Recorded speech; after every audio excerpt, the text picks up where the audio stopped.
Buy time, not toys. Real investing buys freedom, not stuff. Written by Ronnie Rowland. Published by Growth Literacy Lounge. The quietest purchase you'll ever make. You can't hear it ring up. No barcode. No receipt. No instant gratification. But every time you invest instead of spend, you're making one of the most powerful purchases on earth. You're buying time. Not flashy. Not Instagram-worthy. But quietly revolutionary. Modern life whispers and often shouts that success is visible. The designer bag, the upgraded SUV, the corner office coffee machine. It tells you money is for display. But what if the real flex is invisible? What if the richest people aren't the ones flaunting it, but the ones owning their day, choosing their work, picking up their kids at 3 p.m. just because they can? This book is about that choice. The subtle, radical rebellion of saying, I'd rather own my time than rent attention. It's not new wisdom. As motivational icon Jim Rohn once put it, time is more valuable than money. You can get more money, but you cannot get more time. Yet somehow, in a culture addicted to more, we forgot. This isn't a book about minimalism. It's not anti-wealth. It's about real wealth, the kind that compounds peace, expands freedom, and puts you in control of your own hours. In the pages ahead, you'll learn how to shift your money from fleeting pleasures to lasting freedom. How to become truly rich, not in stuff, but in choice. Let the others chase toys. You're here to buy time. Chapter 1: The Illusion of Wealth. Why Stuff Isn't Freedom. A man walks into a dealership and leaves with a brand new luxury SUV. It's sleek, spotless, and loaded with tech. For a moment, he feels unstoppable. But by next month, the thrill dulls. The payments remain. His weekends? Gone to overtime hours. His calendar? Owned by creditors. He didn't buy freedom. He bought the illusion of it. We've been sold a script. That money is for spending. That success is visible. That joy comes in boxes, bags, and branded badges. From a young age, we're taught to equate worth with what we can accumulate. But what if it's a lie?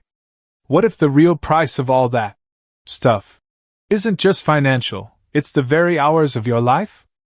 A 2022 study from Northwestern University found that people often mistake consumption for accomplishment. The act of buying something triggers a dopamine spike similar to completing a goal. But that satisfaction is fleeting. It fades while the debt or depletion lingers. You feel productive, but you've actually stepped deeper into obligation. The real flex isn't what you own, it's who owns your time. Ask yourself, who controls your calendar? If your days are dictated by bills, not values, then the wealth you're chasing is just golden handcuffs. Freedom, not things, is the ultimate status symbol. The ability to say no to what doesn't matter and yes to what does. To take a walk at noon without checking your manager's mood. To show up at your kid's recital without guilt. That's wealth. And yet, freedom doesn't glitter. It doesn't make noise. It's subtle, spacious, and slow. It's mornings without alarms, conversations without glancing at the clock, and work that feeds your purpose, not just your expenses. This book isn't against having nice things. But it is against being owned by them. Because every object you purchase owns a slice of your future. A monthly payment, a maintenance fee, a longer workweek. It's not just cluttering your closet, it's a weight on your shoulders. Consider the metaphor of the backpack. Every toy, gadget, or status symbol you acquire adds a rock. One or two might feel manageable. But over time, your steps get slower. Your energy drains. Your direction blurs. By the time you notice, you're not living, you're lugging. Now picture someone else. They don't earn more than you. But they invest. Not just in stocks or real estate, but in autonomy. They skip the third streaming service. They delay the upgrade. They buy fewer rocks.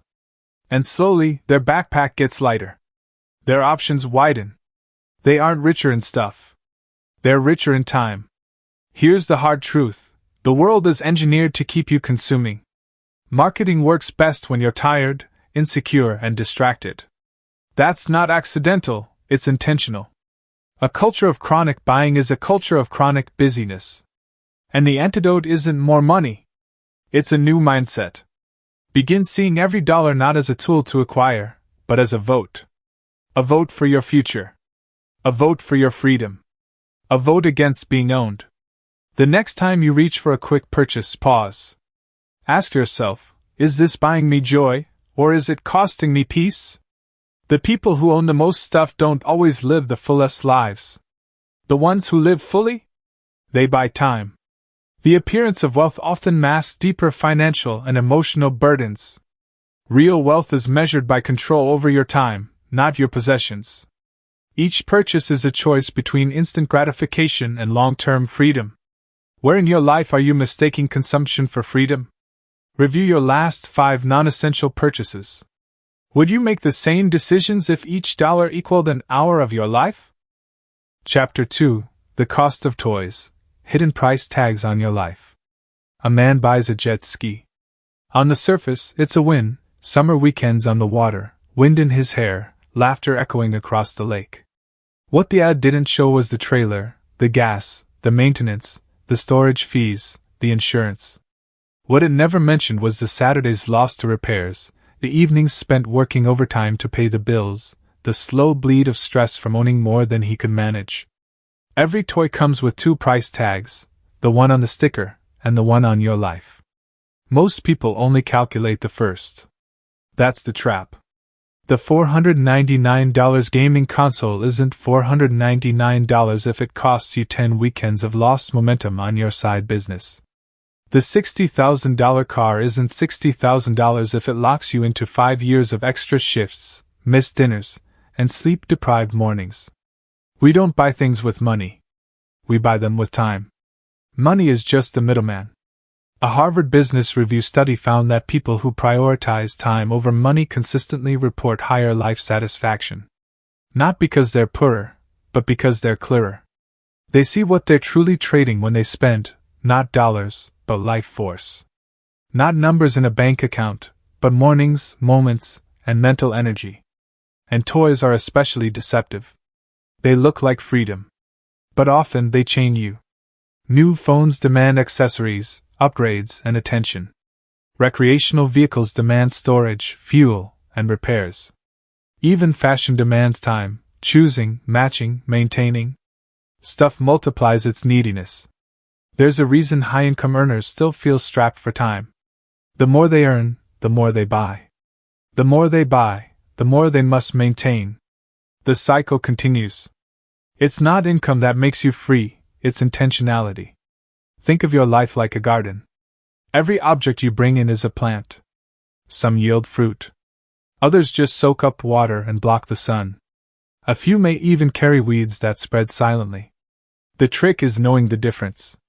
A true investment, whether in an asset, a skill, or an experience, gives back.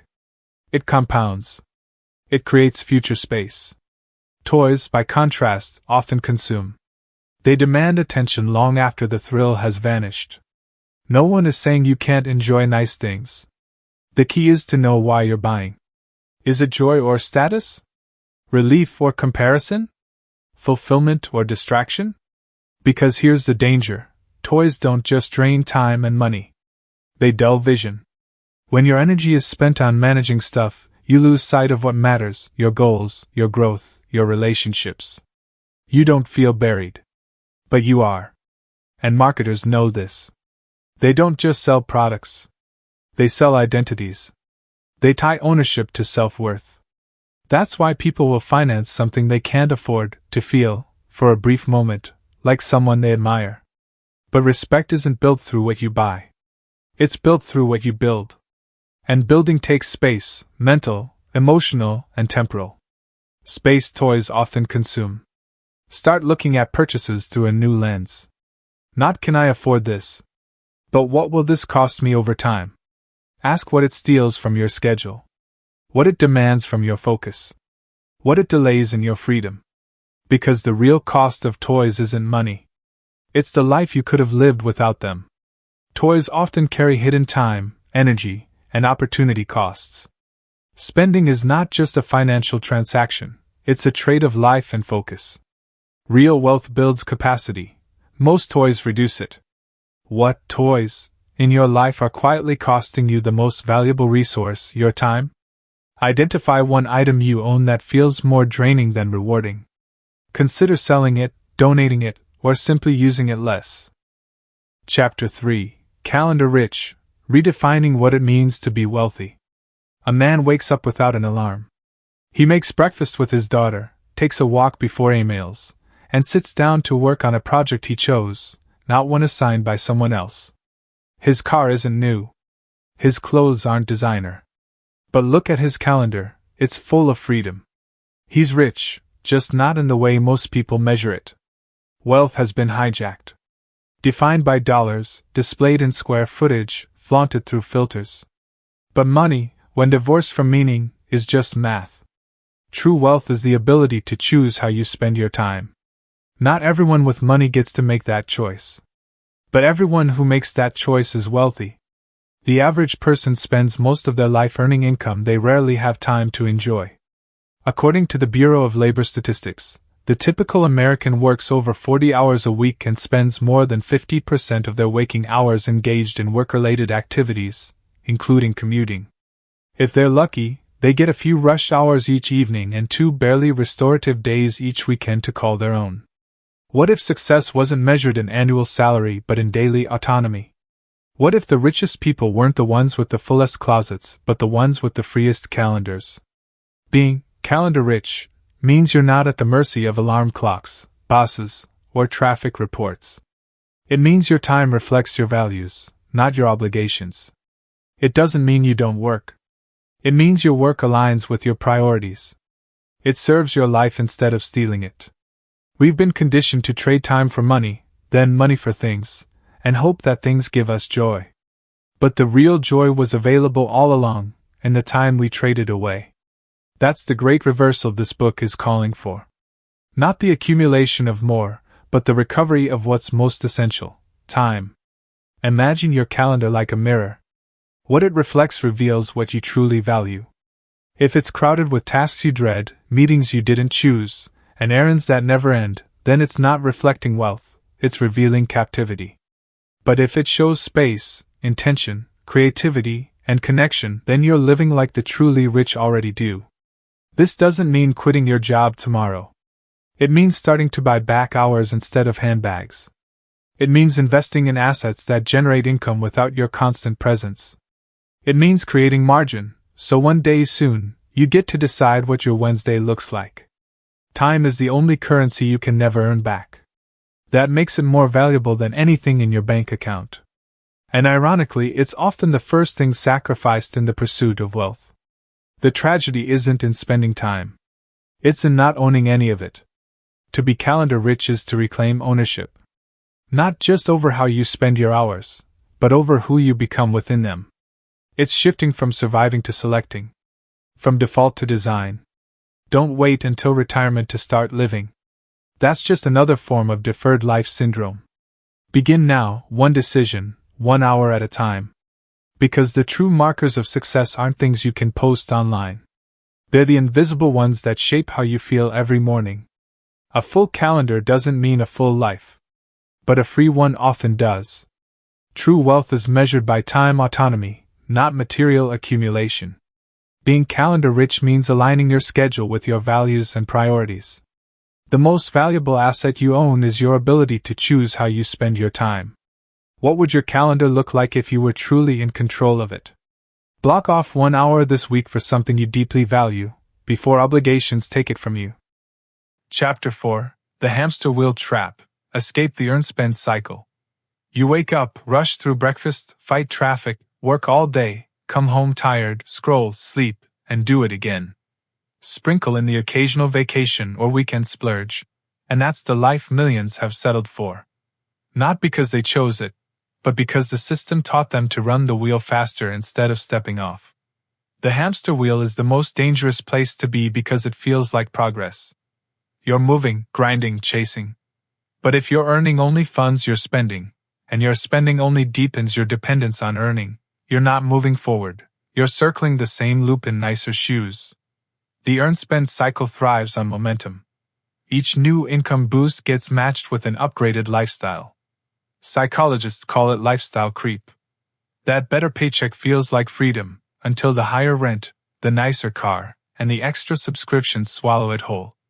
Suddenly, the new normal becomes a new necessity, and what once felt like abundance becomes obligation. A 2023 Gallup poll revealed that over 60% of workers feel disengaged at work. And yet, most of them can't imagine stepping away. Why? Because their bills don't allow it. They're not earning for choice, they're earning for survival dressed in luxury. The trap is subtle. It disguises itself as ambition. But true ambition builds capacity. The wheel just burns calories. It leaves no room for investment, no margin for reflection, no pathway to freedom. You're paid just enough to keep showing up and spending just enough to stay stuck. To escape the wheel, the first step is awareness. Notice the cycle. Then break the automation. Begin asking better questions. Instead of "Can I afford this?"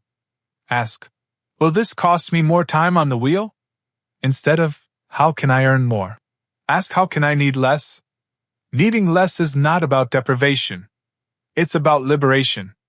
Every expense you reduce is a mile closer to stepping off. Every dollar you redirect toward an asset, a skill, or a savings goal is a brick in your freedom wall. Escape isn't one giant leap. It's hundreds of quiet pivots away from the familiar and toward the intentional. Think of your income like water. In the hamster wheel, it flows in and out through a wide open pipe, no storage, no filtration, just consumption. But with a few smart valves, like budgeting, investing, and resisting impulse buys, you begin to divert some of that flow.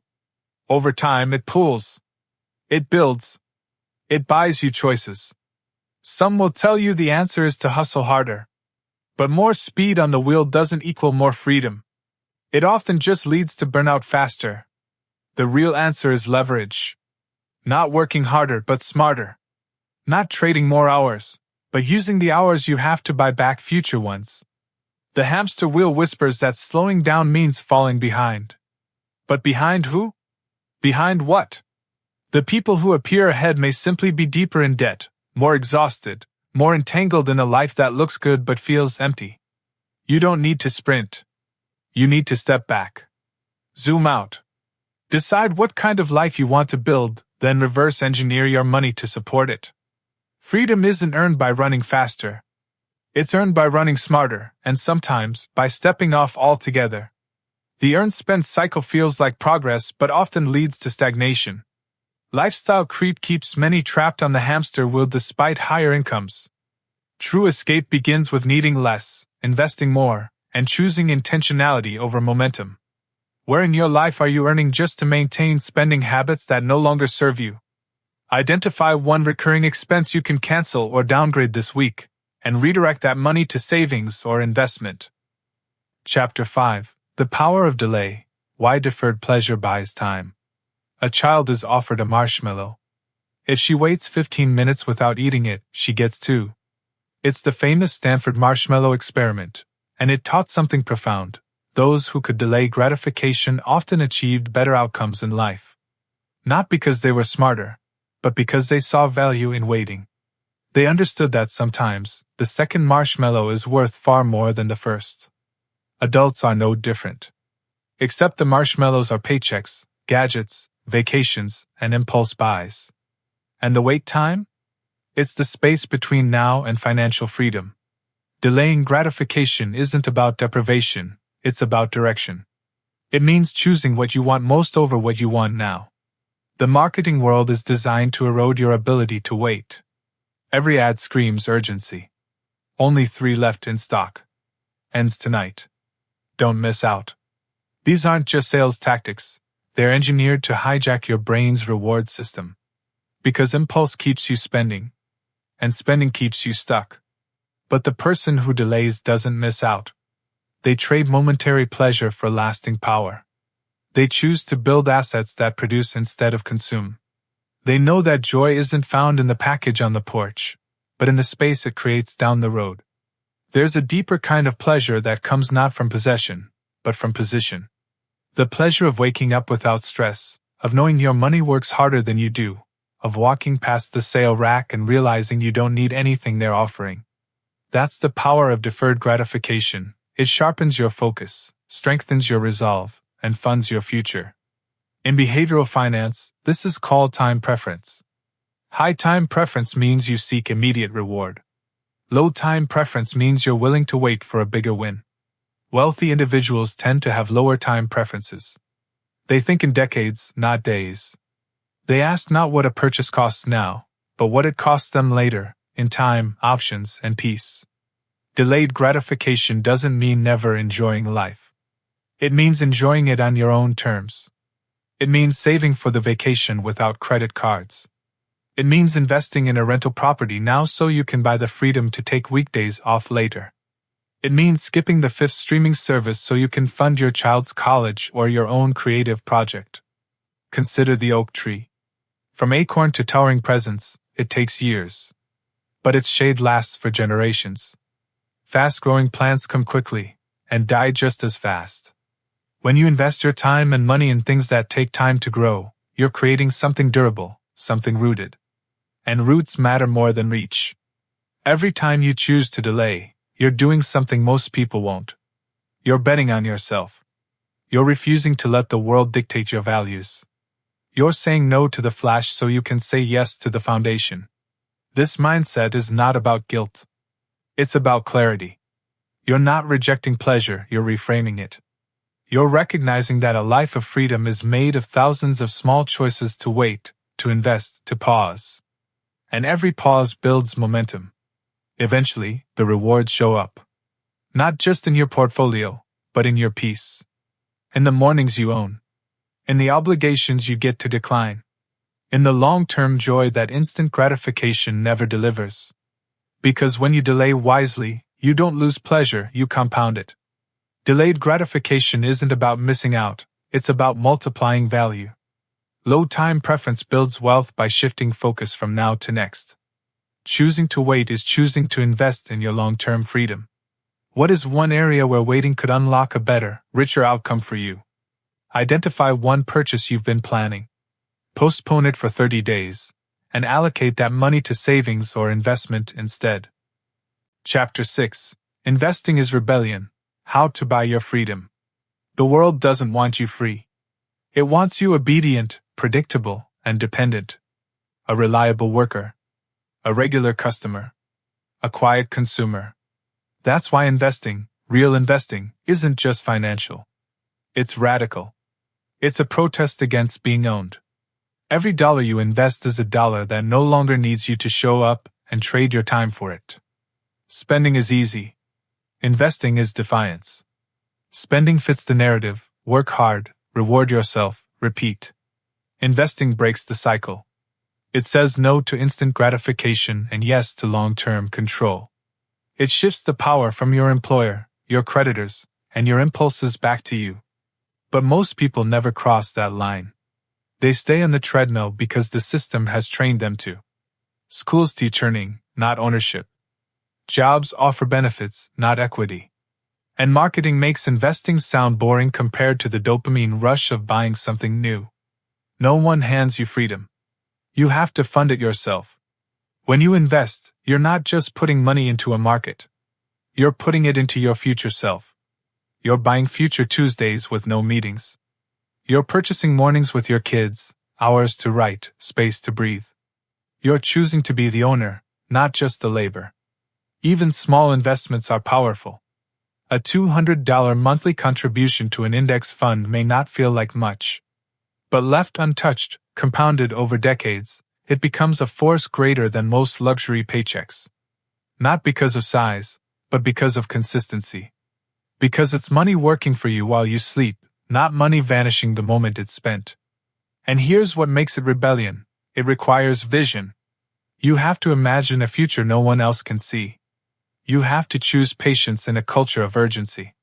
You have to value independence over appearance. That's rare. That's revolutionary. True investing isn't about hitting the next big stock. It's about building systems that reduce your dependency. Rental properties that generate income whether you wake up or not. Dividend-paying stocks that deposit money into your account while you're at your kid's soccer game. Businesses that don't demand your presence to profit. These are not luxuries, they're lifelines. And each one is a step off the grid of time for money. Investing is also identity work. It rewires how you see yourself. Not just as a spender or a saver, but as a builder. As someone who creates value and controls outcomes. It turns you from a consumer into a quiet architect of your own life. But rebellion takes courage. You'll be misunderstood. You'll skip purchases your friends make.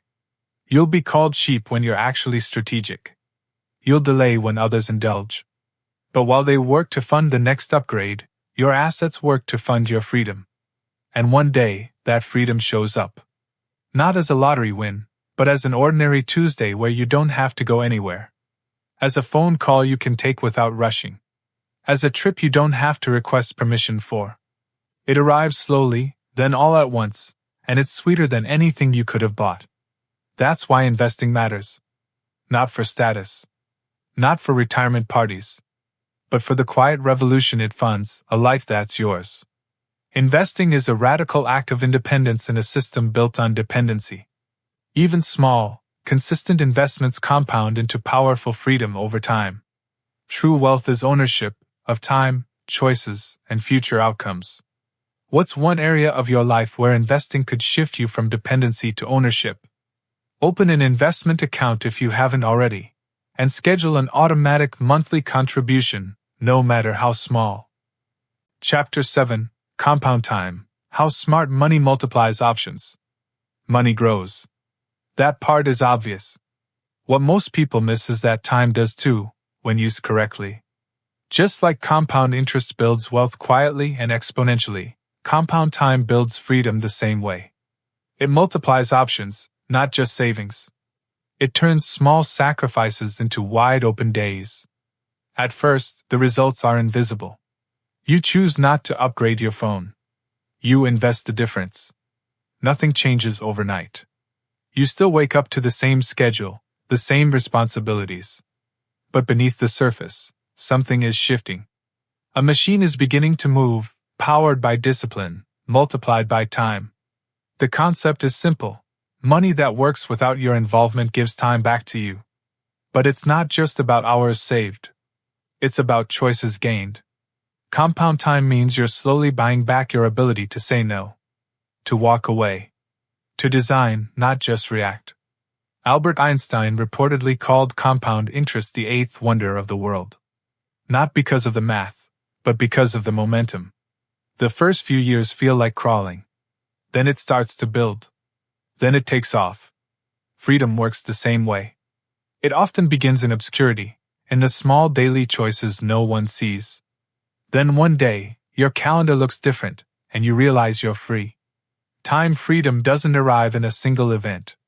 It emerges through accumulated advantage. $1 invested becomes 10. An hour saved becomes 4. A month of living below your means becomes years shaved off your working life. It's not just about retiring early. It's about living better sooner. That's the beauty of compound time. It's nonlinear.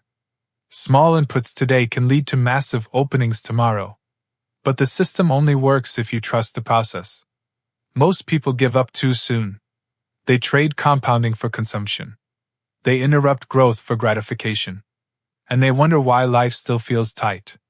Those who win this game don't always earn more. They optimize better. They make their money wear a uniform.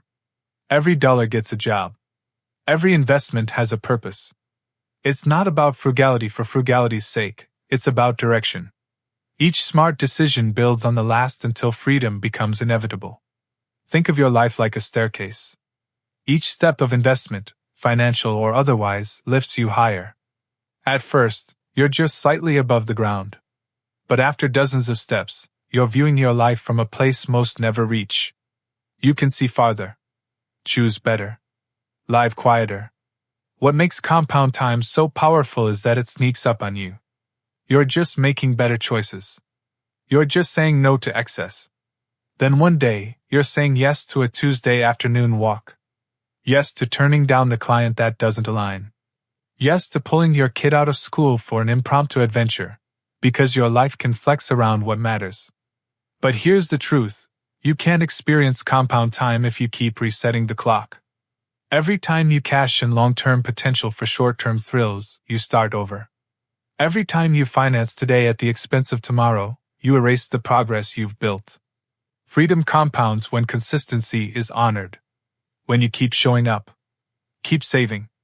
Keep saying no to the unnecessary so you can say yes to the extraordinary. Because the best kind of time isn't just free. It's abundant, available, and entirely yours. Compound time is the result of smart financial decisions that build over time. Even small, repeated investments in freedom multiply into major life options. Interrupting compounding delays freedom. Consistency is everything. Where in your life can you make one small, consistent change that compounds over time? Automate one habit this week, whether financial, health-related, or time-based, that will grow your freedom with consistency. Chapter 8. Asset Thinking, Shift from Consumer to Owner. Most people are trained to think like consumers. See, want, buy. The cycle is simple and expensive. It keeps shelves full and calendars empty. Ownership, on the other hand, rewires the equation. It asks different questions. Will this produce? Will this grow? Will this make me freer? Asset thinking is the ability to look at everything, time, money, energy, not as something to use up, but as something to multiply. It's the mindset of builders, not buyers. Instead of asking, what can I afford? It asks, what can I build that pays me back? When you buy a car, you buy a depreciating liability. When you buy shares of a company, you buy a piece of its profits. One costs you every day. The other pays you. That's the core difference between consumers and owners. Owners create streams, consumers chase splashes. A consumer mindset always ends in depletion. The new thing becomes old. The thrill becomes noise. So you go back for more, digging the hole deeper with every swipe. Ownership flips the game. It turns your money into leverage. It extends your influence. It starts working while you rest. Consider the difference between renting and owning. The renter pays to use something. The owner benefits from it, earns on it, and decides its future. That's not just true with property, it's true with ideas, businesses, content, and even your skill set. When you think like an owner, you stop trading time for dollars and start trading value for freedom. Asset thinking applies to more than money. Your time is an asset. Your focus is an asset. Your attention is an asset. Every scroll, every binge, every distraction is a withdrawal from your most precious accounts. Meanwhile, every intentional decision, every skill developed, every relationship nurtured is a deposit into your freedom bank. Ownership also comes with responsibility. It's why many avoid it. Buying is passive. Building is active. It requires intention, patience, and vision. But the payoff is exponential. When you own, you're no longer reacting. You're designing. You move from being at the mercy of the market to shaping your corner of it. In a consumer world, ownership is countercultural. But it's the only way to escape the treadmill. You can't out-earn consumerism. You can only outgrow it.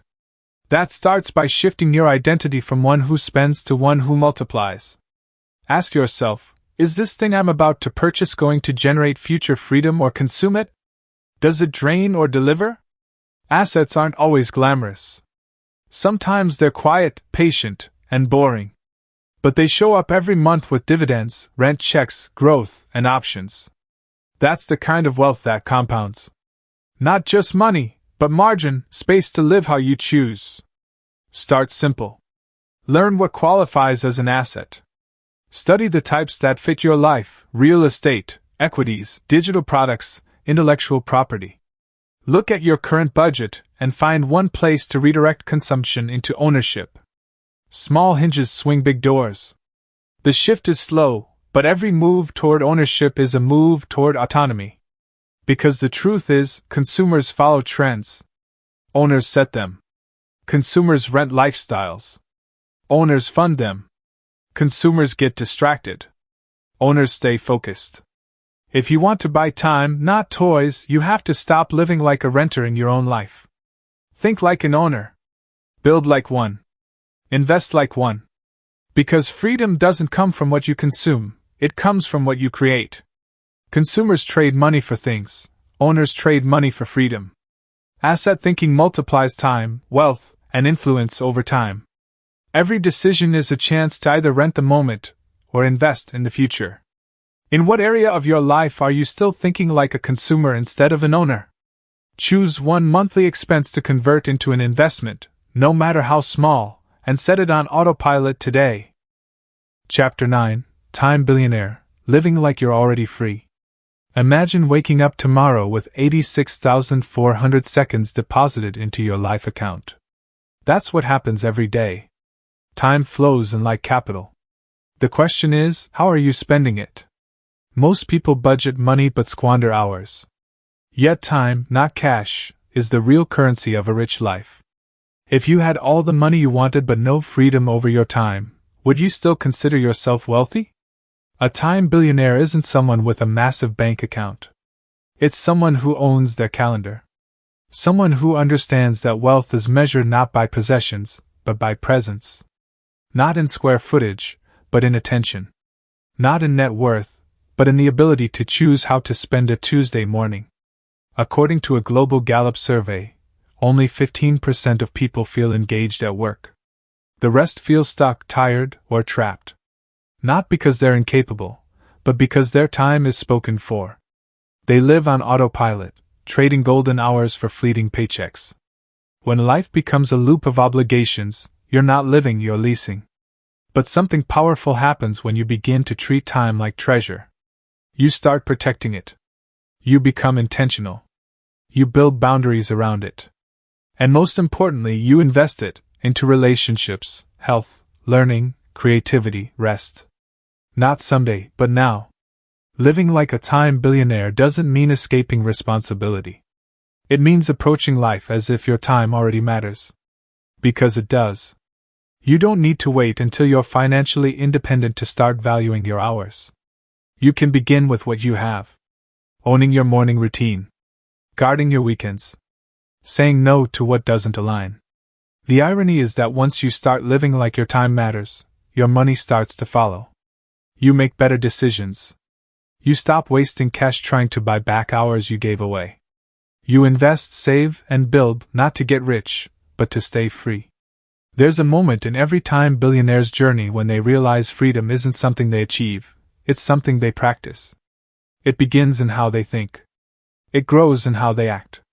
And eventually, it reshapes their reality. You don't need $1 million to act like your time is valuable. You just need the courage to stop giving it away cheaply. Start tracking it the way you track finances. Where is it going? What is it earning you in return? Are you investing it into people and projects that matter, or draining it into distractions that don't? A wealthy life is filled with spaciousness. Time to think. Time to breathe. Time to create. Time to connect. It doesn't have to be a luxury reserved for retirement. It can begin today, with a shift in priorities. Start asking yourself better questions. Does this commitment serve my future or just my ego? Is this task aligned with my purpose or just filling a gap? Would my future self thank me for how I'm spending this hour? Living like a time billionaire is a mindset shift before it's a financial one. The richest lives are built by those who know what matters, and ruthlessly protect it. They may not always have the biggest house or the fastest car. But they have time for what they love, margin for what they value, and energy for who they are becoming. In a world where most people spend their time to earn money, be the one who spends money to earn time. Time is the most valuable form of wealth, but often the least protected. Living like a time billionaire starts with mindset, not money. Freedom begins with how you treat your time today, not just what you earn tomorrow. What would change in your life if you valued your time like a billionaire does?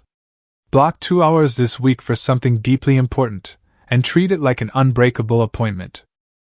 Chapter 10: Teaching the Next Generation, Legacy Beyond Toys.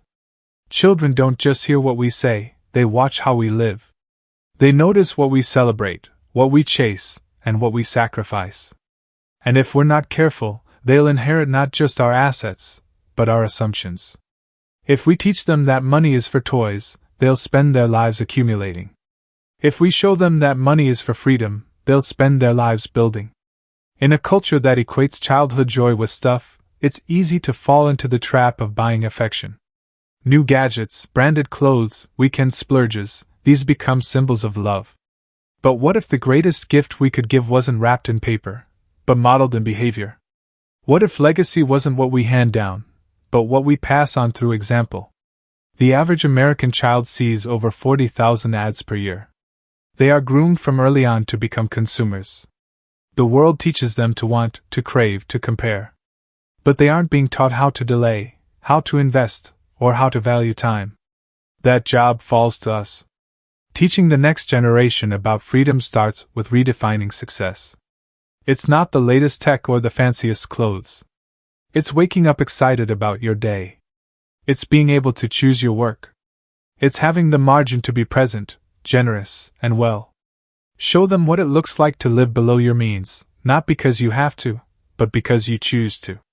Let them see the quiet power of ownership, the beauty of saying no, and the joy of time well spent. Conversations about money should begin early, but not as lectures. They should happen in the grocery aisle, at the dinner table, during everyday decisions. When you choose not to buy something, explain why. When you invest, explain how. When you prioritize time over things, let them feel the difference. Children are more capable of understanding value than we give them credit for. They can grasp the idea that every purchase is a trade. That buying one thing often means giving up something else. When they understand that money isn't just for spending, it's for building, they begin to see themselves as stewards, not just spenders. Legacy is about planting trees whose shade you may never sit under. It's about creating a foundation of wisdom, not just wealth. Yes, pass on assets if you can. But more importantly, pass on clarity. Teach them how to think, how to question, how to imagine a life not dictated by bills and bosses, but by vision and values. Let them see that joy doesn't have to come from accumulation. Let them witness the peace that comes from living debt-free. Let them hear you speak about freedom as the goal, not fame or fortune. Because when children grow up seeing adults choose meaning over marketing, they begin to form their own resistance to the noise. You don't have to have it all figured out to teach. Your progress can be their blueprint. Your mistakes can become their map. What matters is the direction you're pointing. What matters is that they see you choosing the long game, again and again. In the end, toys break, trends fade, and money changes hands. But values? Those stay. They echo across generations. They show up in how your children spend their hours, in what they chase, and what they let go of. That's the real inheritance. Because the goal isn't just to raise successful kids. It's to raise free ones. Children learn financial values more from observation than instruction.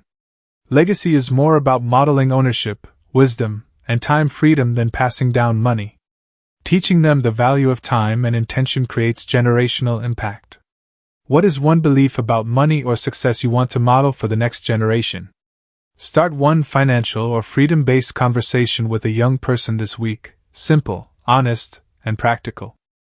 Chapter 11, Freedom Funded. Designing a life you don't need to escape.